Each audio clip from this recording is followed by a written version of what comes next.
With less money to spend on cooking nutritious meals these days, many Americans are surviving on fast food and junk food. There was another period in time when people had a tough time getting by, the Middle Ages. Just like our modern era today, the Middle Ages was dominated by war, plagues, disease, and there was a general feeling that the end was near, just like there is today.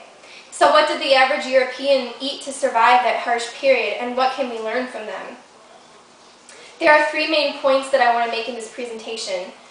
The first thing I want to explore is why people ate what they ate. Second is what people ate.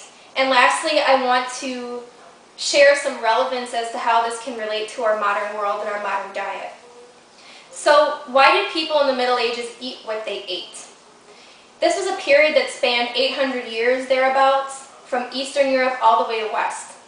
And this whole period was plagued by primitive medicine that was in place all the way from the ancient Greeks. All of Europe utilized the four humors approach when it came to medicine, an approach that was penned by Hippocrates in ancient Greece. The four humors approach had four different humors, the first one being temperamental, the second cheery, the third sluggish, and the fourth depressed. So every person was designated with an all-around humor, and also every single food was designated with a humor. Not just spices, not just oils or dishes, absolutely everything. This was also a period that was dominated by religion. The Roman Catholic Church had complete domination of Europe all the way from Poland all the way to Ireland. And so the church designated feasting days and fasting days. And on feasting days you could eat anything you wanted, whereas on fasting days your options were restricted. According to Moïse, alms were actually deemed necessary by the church, and whenever you had leftover food, you didn't save it for yourself, you went outside and you donated it to the poor. And finally, social standing dictated more than anything what people ate. Nobles had access to certain things that peasants did not have access to, things like fruit, fowl, poultry. Those were all left exclusively for the nobility, whereas peasants were left with things like pork, vegetables, etc.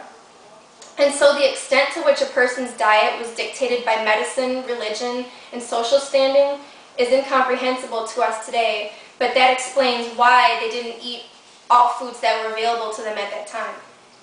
So what exactly did the medieval person eat? Although there are huge distinctions between nobles and peasants, there are some general points that applied to pretty much everybody.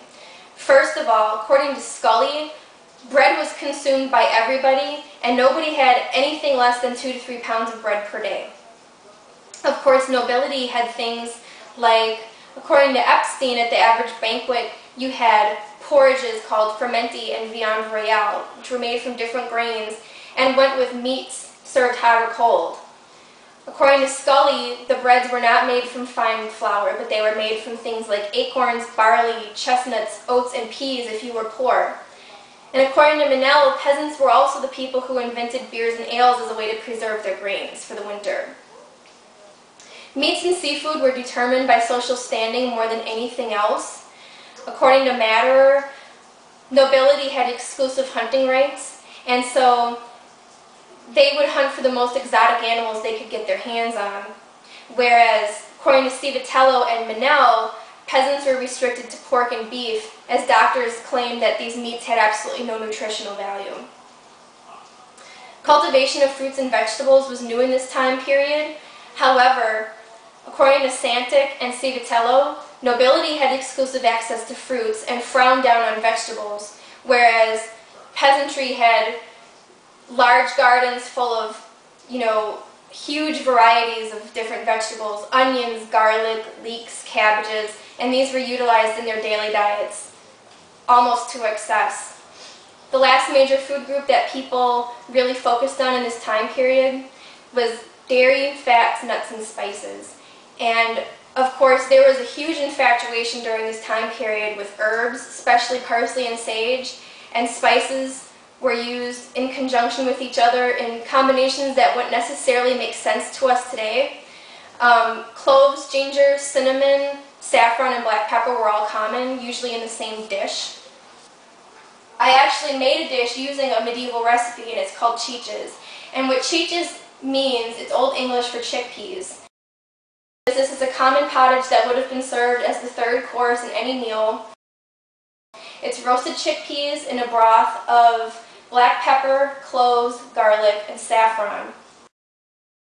How does this all relate to our modern diet? What can we learn from this? People didn't have money to spend the way we do on going out to a nice restaurant and getting a nice meal. So let's break it down course by course and compare what they ate to what we eat today. The first course would have been whole grain bread or fritters. Today, processed white bread. Second course would have been mulled spiced wine, high in antioxidants. Today, we would order a soft drink high in sugar. For the third course, they would have a porridge of legumes. We would order fries or chips. For the fourth course, they would order roasted or stewed meat or fish. We would order burgers, pizza, or fried chicken. And for their last course, they would order something healthy like a small block of cheese. We would want cake, pie, ice cream, or something sweet. So in conclusion, what we can learn from these people is that they didn't have money to spend. They grew all of their own food themselves, and they prepared all of their food themselves. What they ate might not necessarily be appealing to us today, but it did get them through 800 years of turmoil and led to the Renaissance. On fasting days today, Catholics can't eat meat. Was it the same then? Catholics could not only not eat meat, they also couldn't eat any animal byproducts, and that included dairy, it included milk, butter, fat, anything. Was the diet the same across all of Europe? It was relatively the same. The main difference was the breakdown between social classes. However, in Eastern Europe, they didn't have access to some of the ingredients that they had in Western Europe. So, for example, vinegar was not available in Eastern Europe, so they made certain substitutions based on what they did have. And what did people drink? Most common was mulled wine or beer. However, even their wine back then was very poor by our modern standards. People did not drink milk and they did not drink water. It was wine or beer. So if there are no more questions, I will conclude the presentation, and thank you very much.